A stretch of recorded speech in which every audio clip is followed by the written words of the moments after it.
នេះបើប្រិយមិត្តសួរខ្ញុំថាតើក្រុមណាដែលមានអត្តភាពខ្ពស់នៅក្នុងការលើកUEFA Champions League ខ្ញុំអាចនិយាយបានថាពិបាកមែនតើប្រិយមិត្តក្រុមទាំង4នេះបាទក្រុមទាំង4នេះគឺស្ថិតនៅក្នុងបាទបើសិនជាយើងមើលមែនតើគឺសមាគ្នា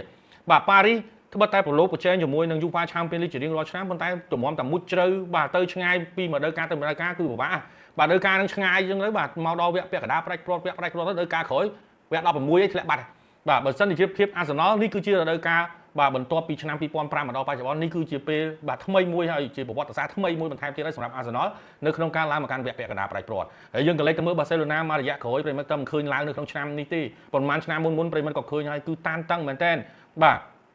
ស្របពេលដែល Inter គឺកំពុងតែឡើងជើងខ្លាំងបើសិនជាយើងនិយាយ Inter គឺក្រុមនៅអ៊ីតាលីគឺសម្បូរទៅដោយក្រុមដែលពូកែលេងនៅក្នុងការការពារហើយវាបកហើយ Barcelona បច្ចុប្បន្នគឺពូកែប្រយុទ្ធបាទហើយតំបន់ការពារនោះគឺនៅមានការស្ទើរស្ទាក់ហើយស្របពេលដែល Arsenal គឺមានគ្រប់តំបន់ប៉ុន្តែតំបន់ប្រយុទ្ធកណ្ដាលគាត់អត់មានបាទខ្ចីយកម៉ូរ៉ាណូមកដាក់ប្រយុទ្ធកណ្ដាលអញ្ចឹងក៏ជាផលលំបាកមួយដែរហើយសម្រាប់ប៉ារីសគឺពេញសាច់ប៉ុន្តែសម្រាប់គាត់ក៏នៅមានចំណោទបញ្ហាមួយច្រើនបាទការគ្រប់គ្រងបាល់ការបញ្ជូនបាល់ជាមួយនឹងការប្រេះបាល់របស់ប៉ារីសគឺខ្លាំងបាទព្រោះបើយើងក៏លេចទៅមើលការប្រកួតជាមួយនឹង Liverpool បើយើងឃើញថាសម្រាប់ប៉ារីសគឺគាត់ប្រេះខ្លាំងមែនតើប៉ុន្តែសម្រាប់ការប្រេះខ្លាំងនេះប្រសិនបើ Arsenal គាត់ប្រកែនៅក្នុងការលេងបាល់ខ្លីនោះពិតណាស់សម្រាប់ប៉ារីសក៏តានតឹងដែរនៅក្នុងការយកឈ្នះ Arsenal បើសិនជាគាត់ប្រកែប្រេះគេប្រកែបោះគេប្រកែបោះគាត់ប្រកាសជាពិបាកនៅក្នុងតង់ទី2បាទអញ្ចឹងវាពិបាកដែរប្រិមិត្តក្នុងចំណោម4នេះខ្ញុំអាចនិយាយបានថាម្យ៉ាងម្នាក់បាទអញ្ចឹងសម្រាប់ភាគរយបើសិនជាខ្ញុំបាទសូមភ័យទោសបើសិនជាខ្ញុំរាប់អ្នកមានភាគរយខ្ពស់ខ្ញុំសូមផ្ដល់ឲ្យ Barcelona បាទបន្ទាប់មកទៀតគឺ Inter បាទ Barcelona លើ Inter បន្ទាប់ពី Inter មកគឺប៉ារីសបន្ទាប់ពីប៉ារីសមកគឺ Arsenal បាទអញ្ចឹងក្នុងចំណោមនេះគឺខ្ញុំផ្ដល់ឲ្យ Barcelona មានភាគរយខ្ពស់ជាងគេហេតុអីទៅប្រិមិត្តបាទព្រោះដោយសារមកដល់ពេលនេះតំបន់ប្រយុទ្ធរបស់ Barcelona គឺសាហាវពេកហើយថាមុតស្រួចពេកបាទអញ្ចឹង Inter គឺត្រូវតែព្យាយាមធ្វើយ៉ាងណាការពារឲ្យបានមាំទាំតាមដែលអាចធ្វើទៅបាន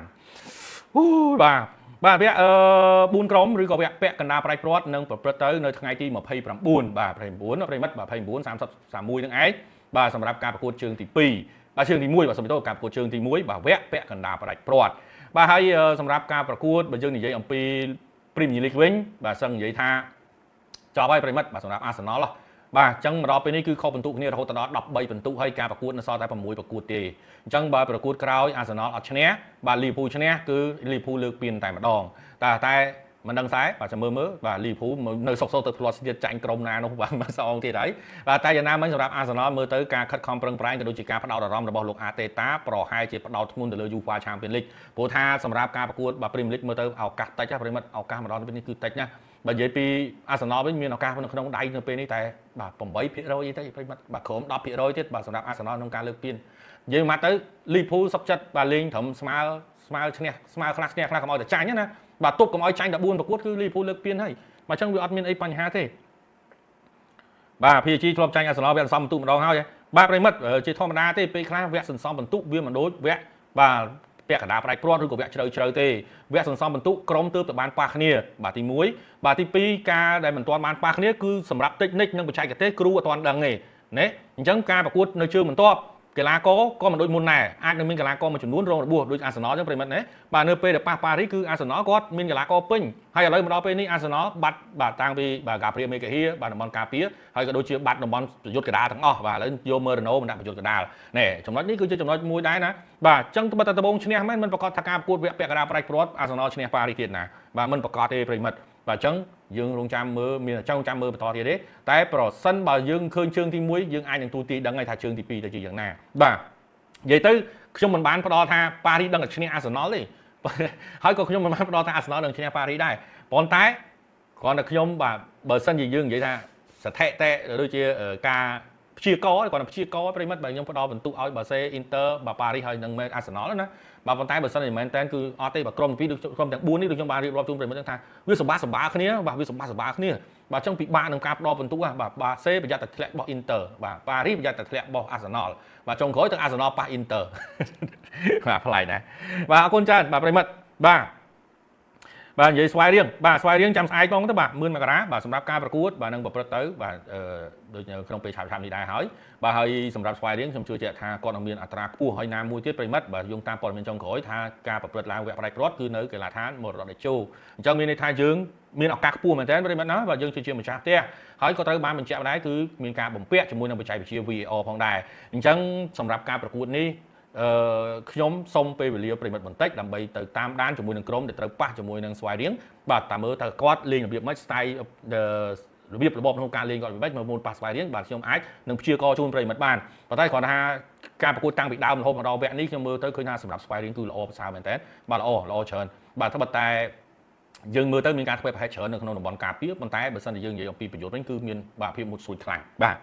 ប៉ុណ្្នឹងចោះបាទប្រិមិត្តបាទសូមពេលវេលាប៉ុណ្្នឹងចោះបាទគូដែលខ្ញុំឲ្យប្រិមិត្តថ្ងៃនេះក៏បានប្រាប់ប្រិមិត្តតាំងពីដើមកម្មវិធីហើយបាទគឺ White Man City បាទ White West Ham ហើយ Over Aston បាទ3នេះបាទសម្រាប់អាឡម៉ង់លេងហើយអញ្ចឹងឲ្យប្រិមិត្តអត់ទាន់ទេបាទអរគុណច្រើនបាទប្រិមិត្តអរគ្នាអញ្ចឹងស្អែកយើងជួបគ្នាម្ដងទៀតបាទយើងនឹងរៀបរាប់បន្ថែមតាក់ទងជាមួយនឹងការប្រកួតបាទសម្រាប់លីកទាំងអស់ចាំមើលតើបាទក្រុមណាដែលអាចនឹងមានសង្ឃឹមបាទគណៈពេលដែល La Liga នោះគឺខុសបន្ទុកគ្នាតែ4បន្ទុកទេរវាង Real និង Barcelona បាទស្របពេលដែលអ៊ីតាលីនោះវិញគឺក៏មិនច្រើនដែរបាទ Bayern Munich គឺ6បន្ទុកអញ្ចឹងសម្រាប់នៅ Premier League គឺអត្រាខ្ពស់ហើយបាទយើងនិយាយថា 90% ជាងហើយបាទសម្រាប់ Liverpool នៅក្នុងការលើកពាន Premier League បាទអញ្ចឹងតែប៉ុណ្្នឹងចោលប្រិមត្តណាបាទហ្នឹងហើយបាទ Pro PSG អរគុណច្រើនបាទសប្បាយរៀងល្មមយកបើជោគឈ្នះបាសេបានបាទហ្នឹងហើយបាទវ៉នសាមុនបាទដូចខ្ញុំនិយាយថាពិបាកណាស់ក្រុមវាសបាគ្នាពេកណាបាទ Inter មួយបាសេយើងគិតថាវាច្